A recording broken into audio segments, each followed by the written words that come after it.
Good afternoon. We're letting people in batches. Here we go. Here we go. So welcome everyone as you first start taking your seats. Welcome, welcome. Come on in.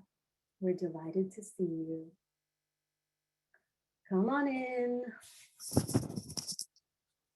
on in. So I think I'm going to launch into my welcome. Good afternoon, buenas tardes, and thank you for tuning in. My name is Christina Nosti, and I'm the events director at the independently owned bookstore, Books and Books in Miami, Florida.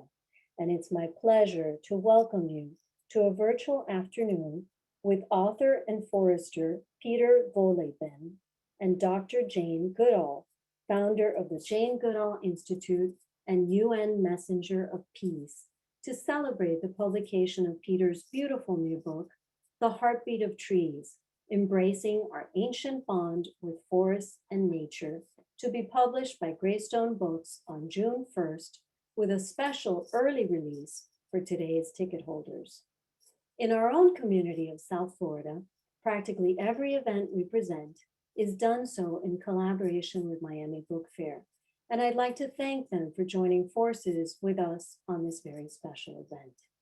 In cities across the nation, independent bookstores are the heartbeat of their communities, and we band together in our own delicate ecosystem of mutual support and admiration.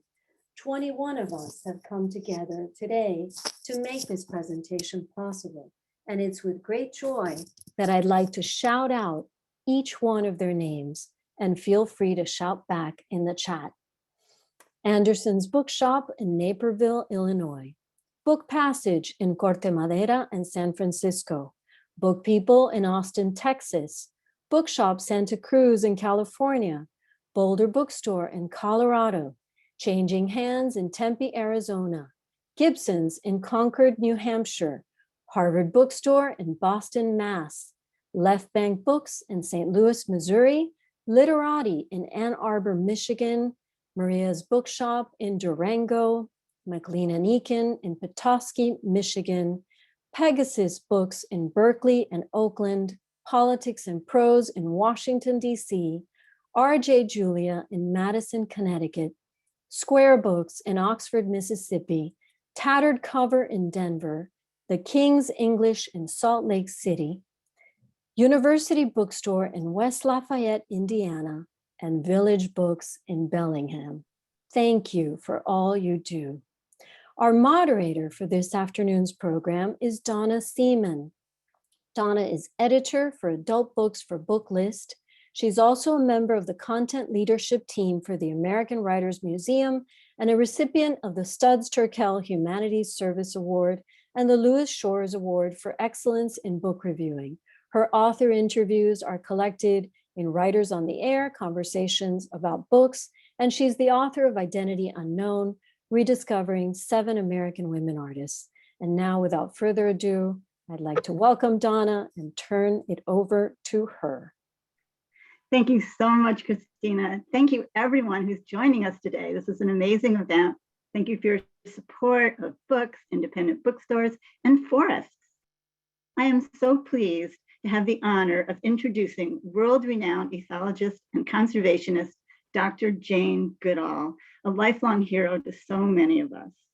Over 60 years ago, Jane Goodall first set foot onto the shores of what is today's Tanzania's Gombe National Park to begin her pioneering chimpanzee behavioral study.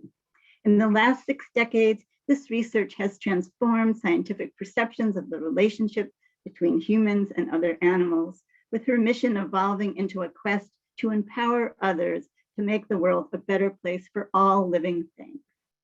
In 1997, Dr. Goodall established the Jane Goodall Institute, a global leader in innovative conservation approaches that better the lives of local people living around chimpanzee habitats. Today, the Institute operates with 30 global offices, supporting the research at Gombe, in addition to innovative community-centered conservation projects. Chimpanzee sanctuaries in Africa and the Institute's international youth program, Jane Goodall's Roots and Shoots, celebrating its 30th anniversary this year. Prior to the COVID-19 pandemic, Dr. Goodall has been traveling nearly 300 days a year on a perpetual world tour, speaking and can now, a perpetual world speaking tour, and can now be found giving virtual talks shared across the globe from her childhood home in Bournemouth, England. Jane Goodall is a United Nations Messenger of Peace and Dame of the British Empire. Her many awards and honors are simply too numerous to list. It brings me great pleasure to welcome to the virtual stage, Dr. Jane Goodall. I am also thrilled today to be introducing Peter Wohlleben. Peter is a forester and the author of numerous books about the natural world, including the New York Times bestseller, The Hidden Life of Trees, and its follow-ups, The Inner Lives of Animals and the Secret Wisdom of Nature.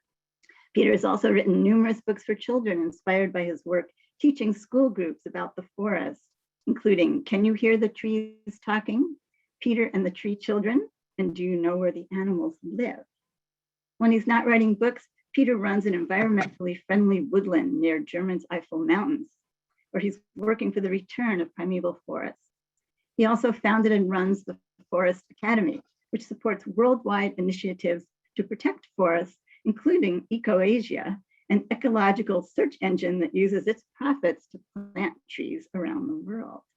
The Forest Academy also supports scientific research projects, including research into the signal transmission of the tree brain, or in other words, the root tips. In 2020, Peter delivered the keynote address at the International Conference for Biodiversity and Climate. Peter's newest spectacular book is The Heartbeat of Trees, Embracing Our Ancient Bond with Forests and Nature. Congratulations on your new book and welcome, Peter. So I hope that, oh, there you are. Hello, Dr. Jane. Hello. I want to start with a question for you, if that's all right. As you write at the start of your book, Seeds of Hope, Wisdom and Wonder from the World of Plants, your passion for plants and trees blossomed when you were a young girl exploring the English countryside near your home where I believe you are today. I'm struck by how entwined your burgeoning love for nature was with your ardor for reading and for writing. I wonder if you could talk about that connection. Well, the thing is that I was actually born loving animals. People say, where did that begin? Well, it must have begun in my mother's womb, I think, because I popped out and right from the beginning, I mean, I know this from stories my mother told me about how I was fascinated by animals, but it wasn't only animals, it was trees as well. And as I grew older, and you're right, I'm speaking from the house where I grew up from the age of 5 onwards. That was when World War II began, and Mum, me and my sister came here. And so I look out of the window and I can see the trees I climbed as a child. And there's one special tree, I called him Beech. And I used to spend hours up there being close to the birds and nature. And I actually got my grandmother, I wrote out her will and got her to sign it, which of course isn't legal, but in that will, she deeded Beech to me after she died. And Beech is now a very big tree. I couldn't climb him anymore, but I have lunch under him every single day. And this love of animals and trees and plants took me all the way to Africa. So I spent my life, a great deal of my early life out in the forests of Gombe National Park, understanding from the rainforest how everything is interconnected and every little species has a role to play. Indeed. Thank you for that. Peter, I think you had a rather different path towards your love for nature. Yeah. Just a moment, my microphone. Didn't started with trees. I really don't know how it started, because I loved, from the very first moment on, I loved nature, but within my family I was something like the green sheep. Because my sisters, my brother, they work on different things. They are not so interested. And as a child, For example, I hatched a chick, which I named Robin Hood, on my grandma's heating pad because I wanted to recreate Konrad Lorenz's experiments. He had done some research on gray geese and found out that if you talk to a chick that is still in the egg, it will later think you are its mother. And it worked. However, it was only fun for a few days.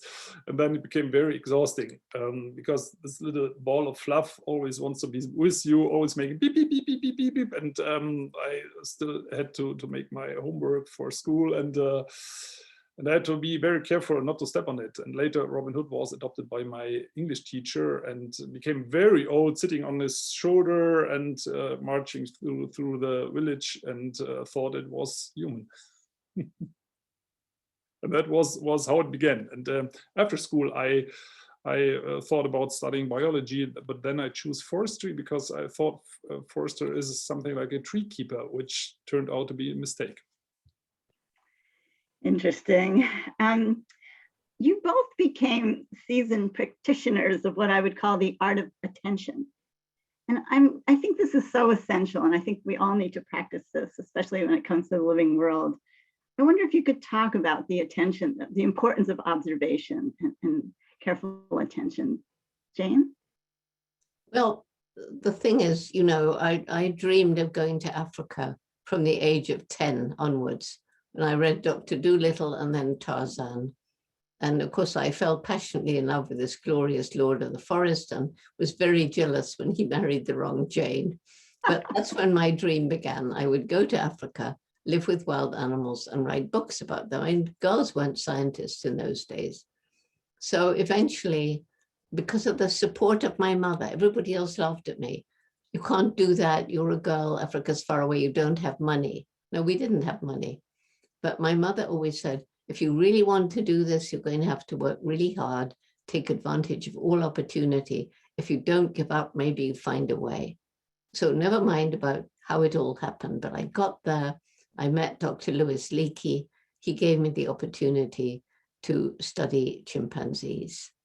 And it was out in the rainforest in Gombe National Park that I understood about the amazing tapestry of life and how in what we call an ecosystem, which can be a forest or a wetland or a prairie or whatever, it's made up of this fascinating tapestry of life where every species of plant and animal has a role to play. And this is the big problem that we face today. We are destroying that tapestry. Each time a species becomes extinct, it's like pulling out of a thread. And then when that tapestry becomes tattered, the ecosystem collapses. And we are part of the natural world and we depend upon it, but we depend upon healthy ecosystems and they're vanishing. Yes. As we speak. And Peter, that's what you found as a forester, that instead of looking at forests as a living entity, as a community, that every species helps every other species, not that there aren't predators, but that you're all part of a web. Instead, they were looking at trees as commodities. Exactly. The mistake I spoke about was that foresters are in reality something like a tree butcher.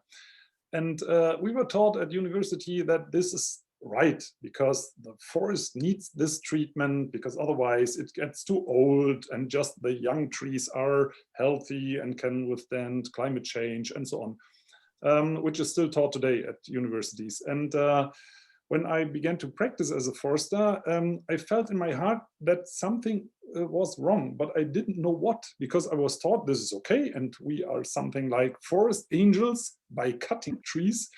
And yeah, but I felt from the first moment that this is not right. And then I started to travel around and visited people who treated forest much more carefully, and I learned from them, not from university. And then I found out, my feelings are right. I trusted myself again. Yeah, that was really hard for me. And because from that time on, I worked against other foresters, not because I was fighting them, but they won't let me do my job because it was also financially more successful, because a healthy forest is also a forest which you get more money from, more jobs, and we were not just looking after timber, but we were looking for tourists and say, okay, you can experience this forest by spending a night in this forest, make a guided tour, and keep this natural cathedral and not tear it down.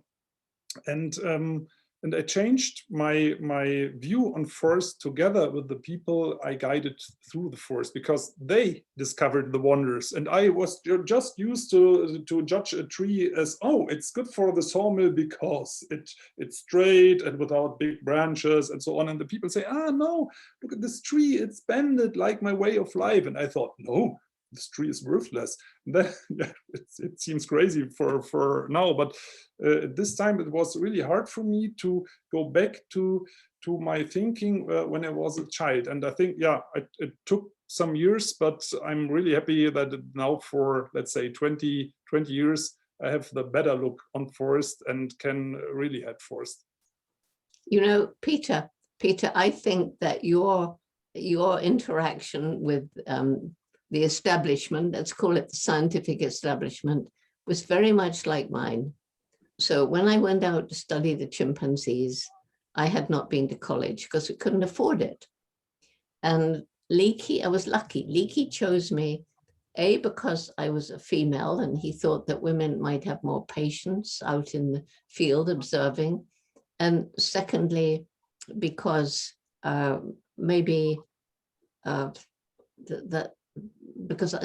secondly, because I hadn't been to university, so I wouldn't have been brainwashed by the then very reductionist scientific way of thinking of the animal behaviors. That's in the early 60s. So I was in Gombe for 1.5 years. And then Leakey tells me I have to get a degree, and there's no time for a bachelor's degree. So you can imagine, I get to Cambridge University in the UK to do a PhD in ethology. Well, I didn't know what ethology was. I mean, there was no, you couldn't Google anything in those days. There was no email, it was letters back and forth. Anyway, okay, animal behavior. And I was told I'd done everything wrong. I shouldn't have given the chimpanzees names. They should have had numbers. I couldn't talk about their personalities, minds, or emotions. Those were unique to us. But my dog taught me as a child that the professors in this respect were wrong. And my mother had taught me to have the courage of my conviction if I listened to the people who thought differently and still felt I was right. So I didn't confront them. I just quietly went on describing what I saw. And my then husband did documentary films. So science had to change. Science had to admit that we are not the only beings on the planet with personality, mind, and feeling. And now you see people like you come along. So as we gradually begin to understand the amazing intelligence, adaptability, sentience of other animals, people like you are coming along and giving the same respect to the forest, to the trees, which I've always loved. And this is why I'm really enjoying this conversation with you, because it brings together everything I've always loved with some actual proof, like what you're talking about. I love it. Yes, exactly. And Peter, why don't you tell us some of the wonders in the heartbeat of trees? For instance, what is the heartbeat? Yeah, that's a good question, because up to now, no one can really explain how a tree brings the water from the roots to the tip, to the top of the tree. Some maximum 140 meters. There are many explanations. For example, even scientists up to date tell me that it is the transpiration from the leaves. The water gases out of the leaves, and that causes under pressure, and the water rises up in the stem with the under pressure. But that's not possible, because the highest pressure of water in a stem is in springtime, before the new leaves come out. So that explanation, it is not true. And I love scientists like Jane, who are curious. And for example, we have those 3 scientists from Hungary, Finland, and Austria, who tried to discover the sleeping behavior of trees. That sounds crazy, but they made it really cool with lasers, and they measured the trees in nights without wind, and then they found out that the trees that hang their branches just a little bit, although the water pressure is rising at night time, the branches should go up, but they go down. And when with sunrise, they go up again. We don't know why, but to be honest, we don't know up to date what our sleep really is. We know some things, but we don't know really what it is about. And we don't know what trees are doing while they are sleeping, but they change their behavior. And while observing this, they found out that the trunk is shrinking just a little bit within 3 or 4 hours, and then they're expanding a little bit, just around about 0.05 millimeters, just a very little bit. You can overlook this very easily. And of course, because trees are so slowly, but there is a guess that this may be the heartbeat of trees. And I love this discovery. Peter, I have to come in here because when I was first at Gombe, I was spending an awful lot of time alone. You know, first went with my mother because I wasn't allowed to go alone and she volunteered to come. But then I was alone and I was talking to the trees and I got to know the trees as individuals. And, you know, there were the great old ones, and which I discovered later were kind of sort of like science, like spiritual goals for the people who lived then. But I would come up to this young sapling and it had this smooth bark and I put my cheek against it and it just felt like I could feel the sap rising.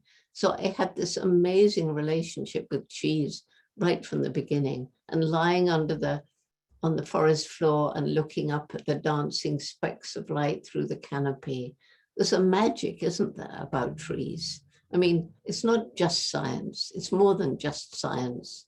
It's what the world is all about. It's something science will probably never, ever be able to totally discover. There's always going to be a mystery.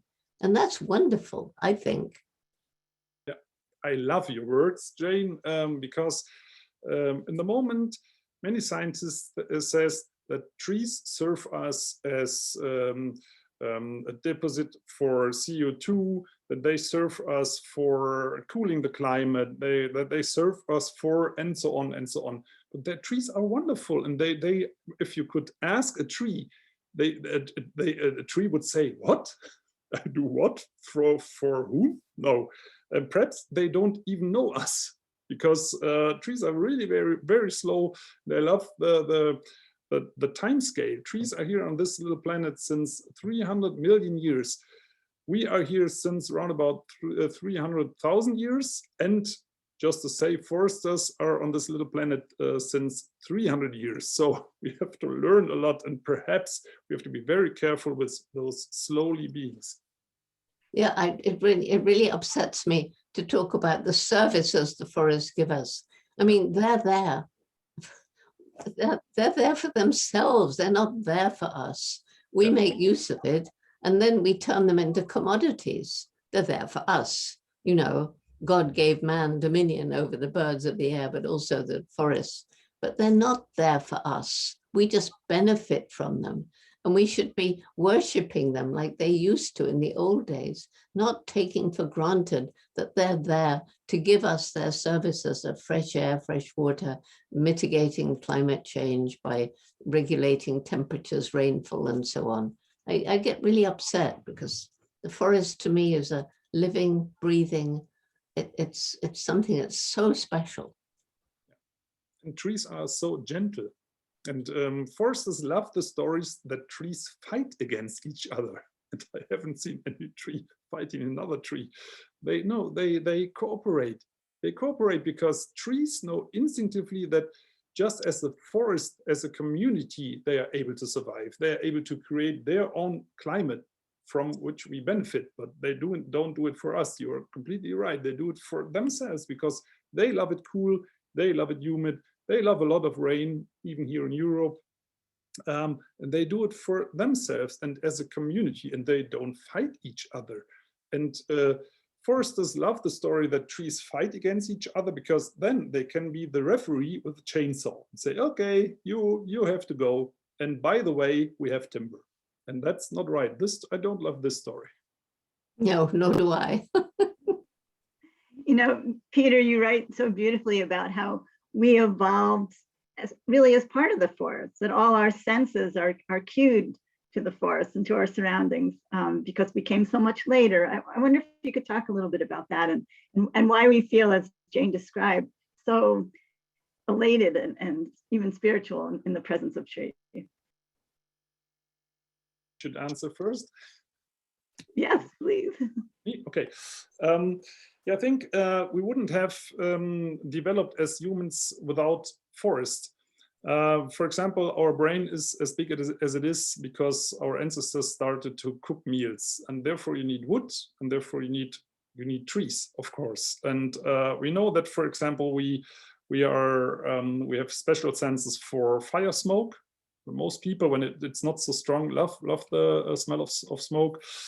And I love even more the latest discoveries that our blood pressure sinks in intact forest. And there's a difference between plantations and intact forest. Our blood pressure sinks. I've tried that with a German TV host in the city of Cologne, a big city in Germany, and then outside in the forest. And there was a big difference in the blood pressure. Your immune system gets stronger. And we think, when we go out in the forest, our body is reacting, but it's the other way around. When we are in a city, we have problems with our body, and that because the blood pressure is rising, and our human system is getting worse. So it's the other way around.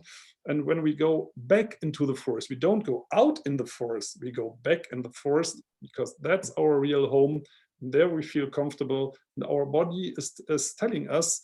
And we are, and most people are not aware of that, but they say, and that's the translation for our mind. They say, "Wow, it's a nice place. I'm relaxing." And that's exactly the reaction on intact forest. And you know, Peter, it's even individual trees are helping us. I mean, there's all these experiments that have been done where you take an inner city area of high crime, and one part of that city you fill with trees and flowers and shrubs and things, and the other part you leave. And it turns out that the crime rate drops. And when you get a city which is filled as much as you can with green trees and parks and even little tiny patches of forest, then, as you say, it alters our physiology, and blood pressure decreases, and we become calmer. And the cost of medical care for people drops because they're feeling not only physically but mentally healthy because of the trees.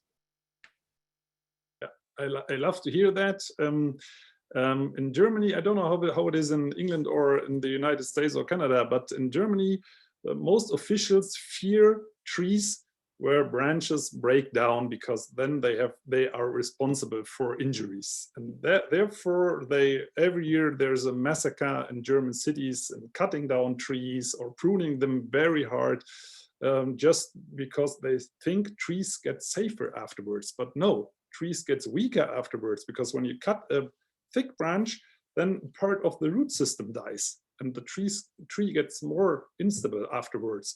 And we know that the lifespan is more than a year longer with as you said, Jane, in cities with a lot of trees than in cities without or just a few trees. And the risk of getting hit by a breaking branch is, I think, round about 10,000 times or even more less than the lifespan you gain. So it's crazy, but with fear you can do everything. And German authorities are full of fear because they don't like to be responsible for something, and therefore we see these tree massacres. And what I love is, I think in Germany, I don't know if you heard, that the High Court said to the German government that they have to do more to fight climate change. And I hope that we get more traffic out of the cities, get more space for trees in cities so that more nature can come back to the people.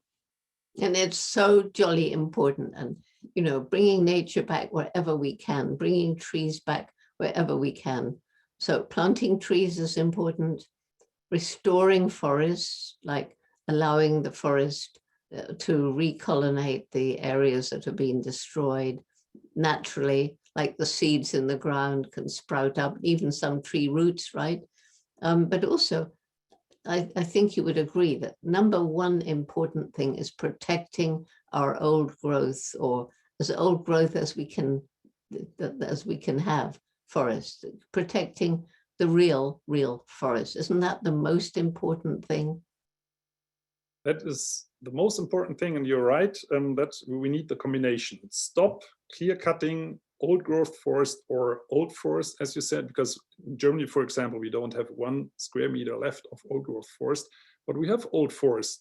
Yeah. And as soon as you release them into the freedom, it's wilderness, and I love this. Then it's wilderness. Wilderness is the opposite of cultivated land, and we need new forest, planted trees on land which is used for meat production. We need less meat consumption, and therefore we can gain more forests. And I think this message is also very important.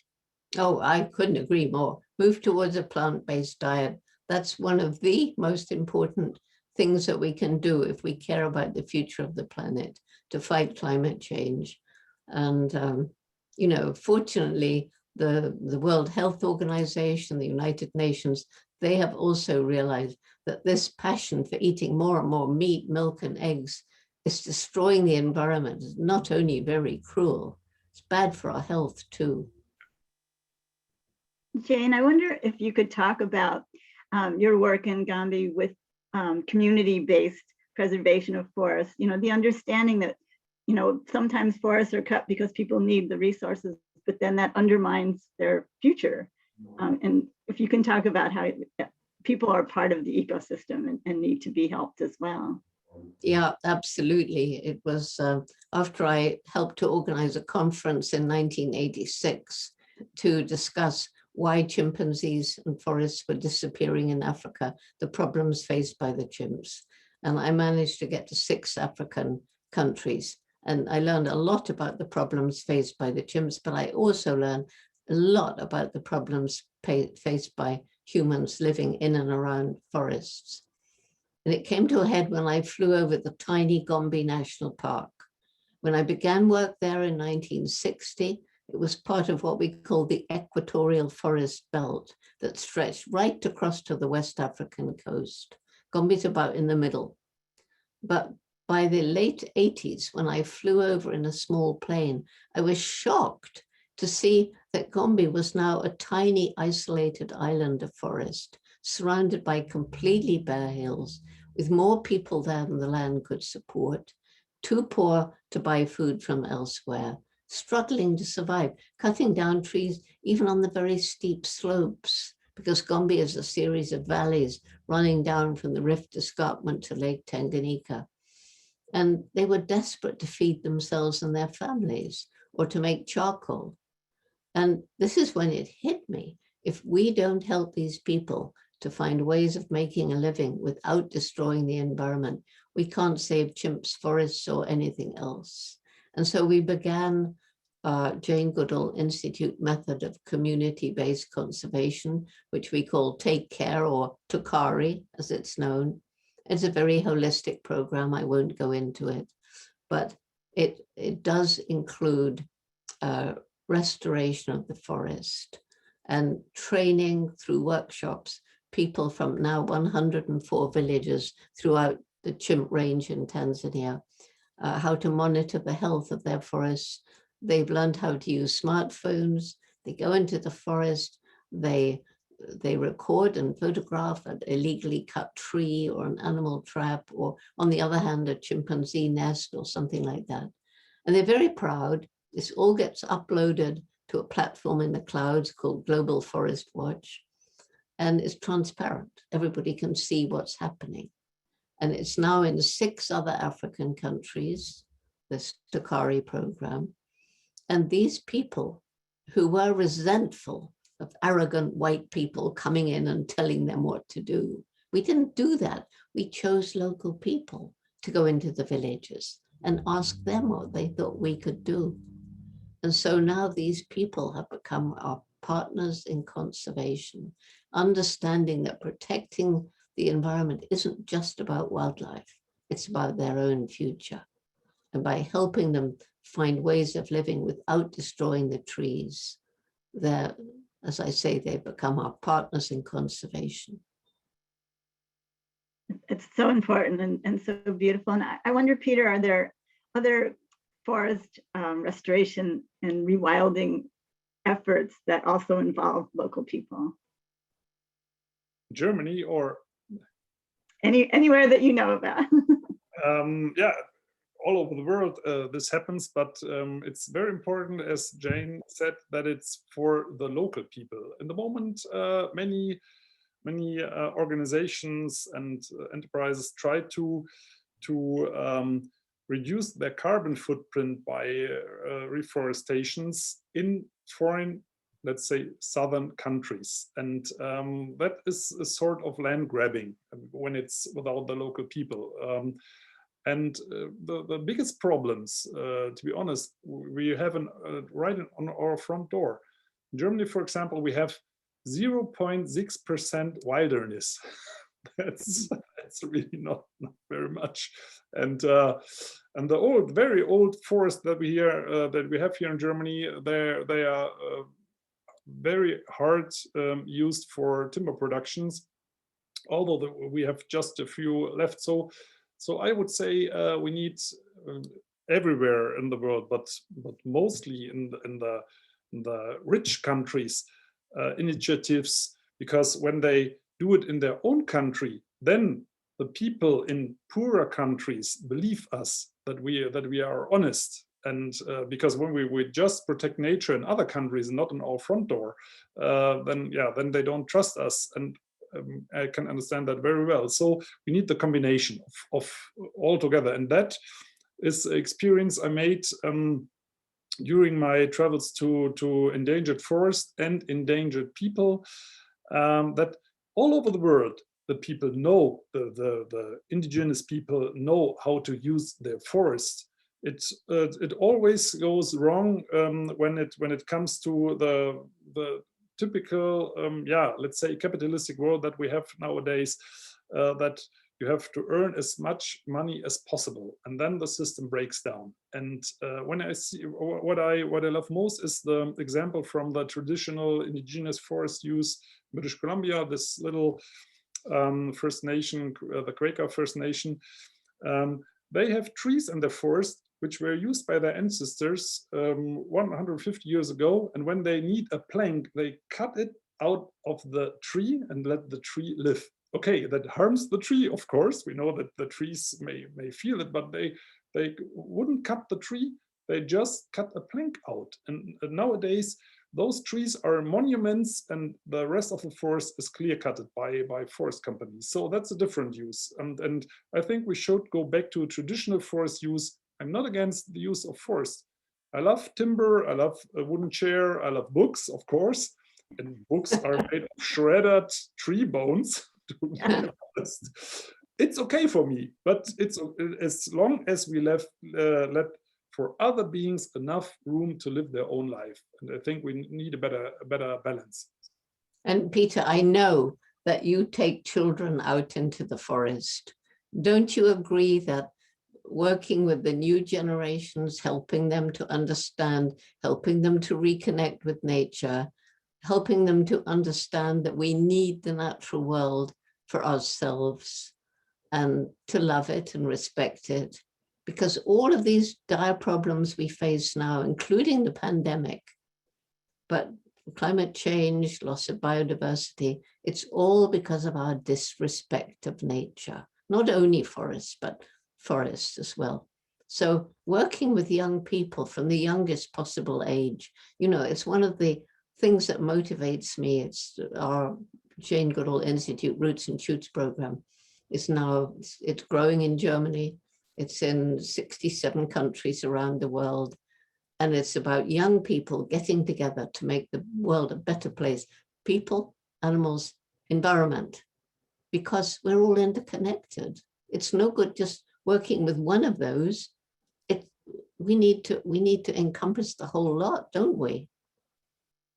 Yeah, you're completely right. And you have also written books for children, as I have. And working with children is a lot of fun because they are easier. They ask the better questions. Yes.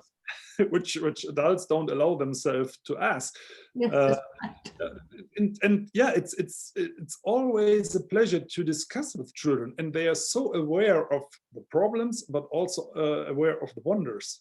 Sometimes when I go out with families in the forest, it takes a little time until the adults slow down, because when children are exploring the soil, for example, which is really a big adventure to all these little animals creeping around there, and then sometimes the parents say, okay, hurry up, we have to walk, we have to go another, let's say 5 kilometers to the next restaurant. I say, no, please, please calm down, let the children explore, and if there is the only place for this day, it's okay, then it's not a hike, it's a discovery.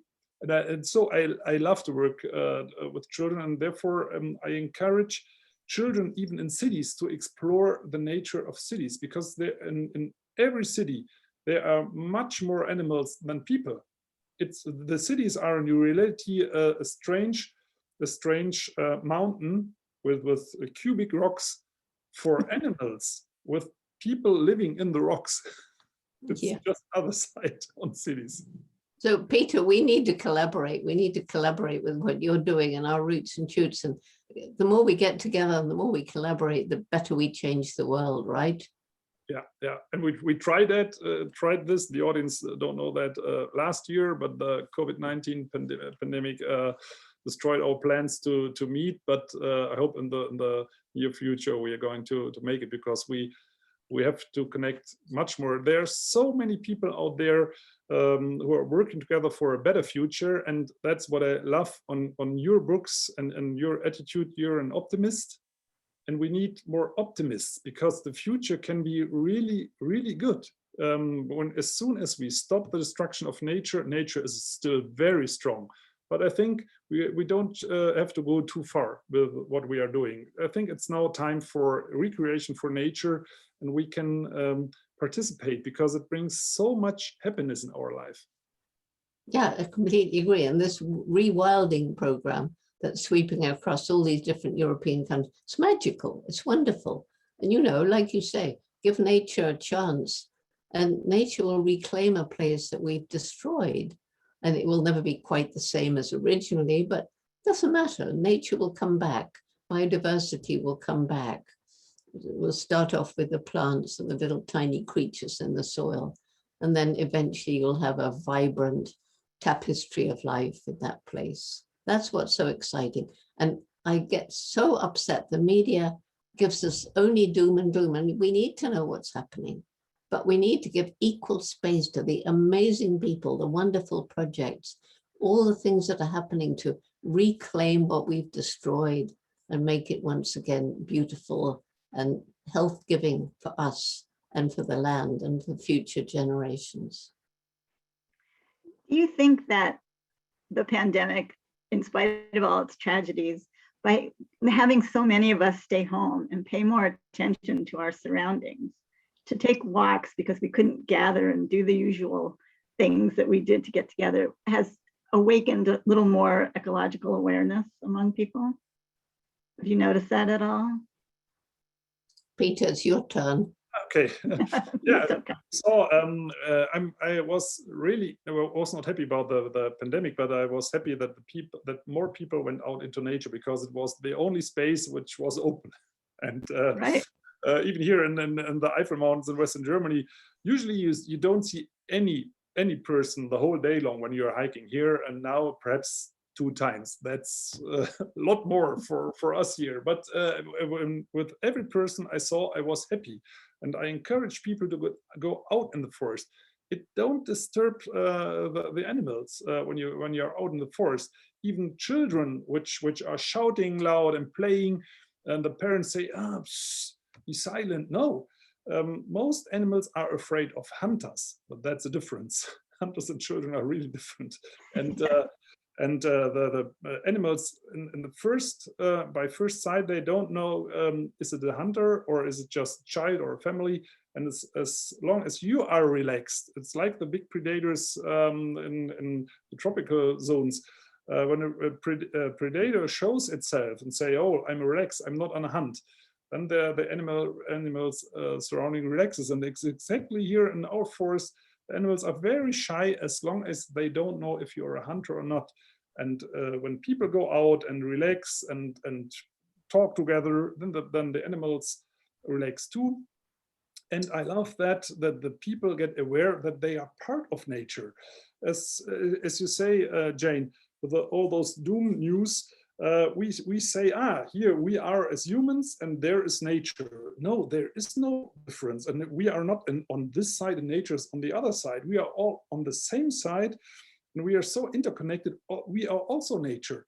For example, you have, I think on your hands, you have 150 bacteria species, and they, from one hand to another, they differ just about, I think they differ around about 80%. So your left hand is a different cosmos than your right hand. And even if you rub your hands or wash your hands, after some minutes, the cosmos is reinstalled. So that are like little planets, just your hands.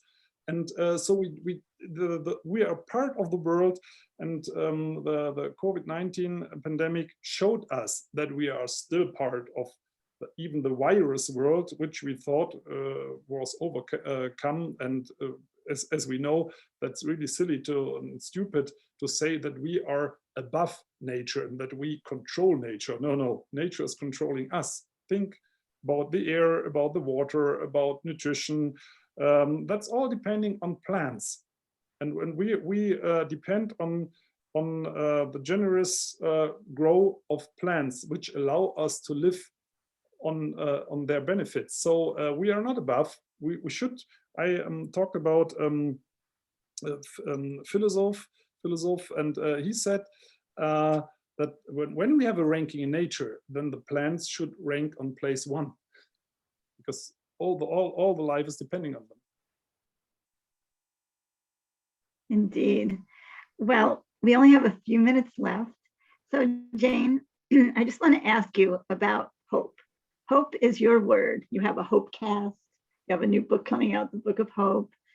As you said, there's a lot of doom and gloom, but where do you find hope, and how do you share hope? Well, my hope lies in the young people.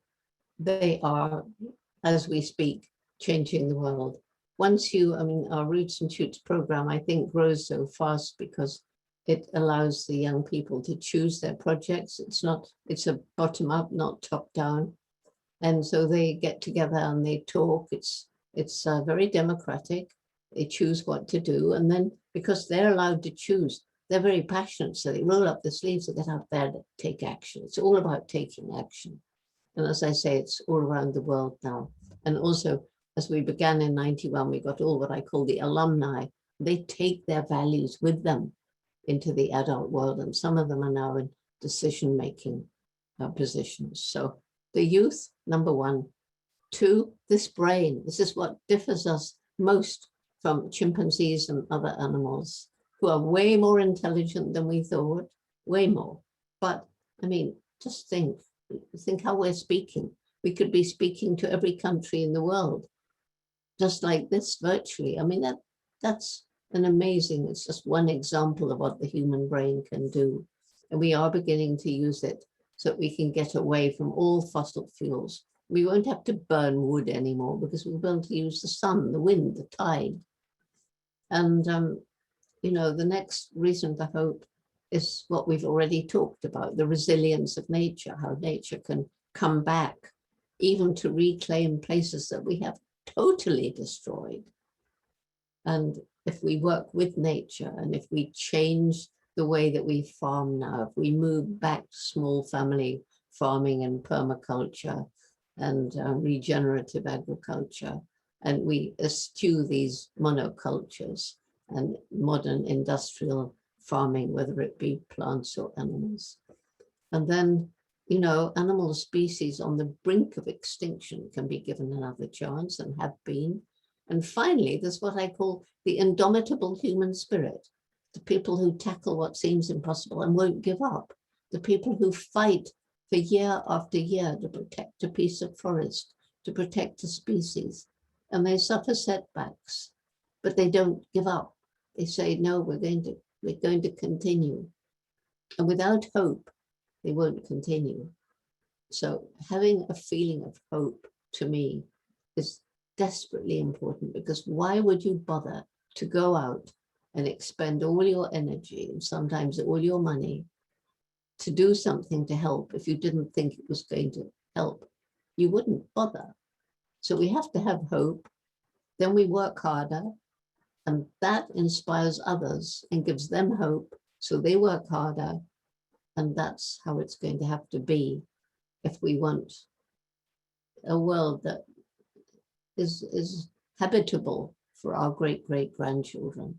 And if we don't change our ways after this pandemic, if we don't form a better relationship with the natural world and animals and a more sustainable, greener economy, then it's going to be very bad for our great-great-grandchildren. Thank you so much, Jane. And thank you so much, Peter. Of course, stories are a huge part of helping raise awareness and giving us hope. Thank you both for your beautiful eloquence and books. And thank you for being here today. And I just add my thank you and my faith in the indomitable human spirit. And I want to thank all the people behind the scenes who are working today also to make this possible. Lisette Mendez and her entire team at Miami Book Fair, Abby, Celso, Emily Cook, and Megan Jones, and just all my lovely bookseller friends and event coordinators from everywhere and their wonderful communities. Thank you for a beautiful, uplifting conversation. I have goosebumps as I say this. Thank you so much for joining us today. Books are on their way to you folks. So thank you again and again. And let's hope that we can preserve what we are, which is nature. Thank you for organizing it. And thank you for Peter for writing this book and educating so many people about the wonders out there for us all to see if we only open our eyes and our hearts. I don't know about all of you, but I'm going outside Yeah. to do some tree hugging. Gonna go hug a tree. Right Gonna go now. thank a tree. Thank Yeah, you all. Thank you, I everyone. look out of the window here. I Thank you. see the tree that I spent so many hours in as a child, and I called him Beach, and I made my grandmother leave Beach to me in her will. I mean, it was only a piece of paper. I wrote out a will, but she signed it. So there is Beach. I can't climb him anymore. He's grown too big, but I eat my little sandwich underneath him, and I'm joined by a robin and a blackbird. And so it's my one little break from all these Zooms and Skypes and interviews in the middle of the day, and I love it. I can encourage everyone to name a tree, to become friend to a tree, because they are individuals. Yeah, Right. they are definitely individuals. They're all different. They're all Thank different. you very much. I was really happy to be part of this conversation. Thank you, Donna. Thank you, Christina. And thank you very much, Jane. And I hope we meet in Beershoven in the Eifel Mountains one day. No, we will. We definitely will. You might have to come and see my forest in Gombe. And your tree. Yeah. Thank you, Maybe we'll get to everyone. talk again. Thank you. Muchas gracias. Bye. Bye. Stay Bye, safe and everyone. be well. Bye. Bye. Bye. Bye.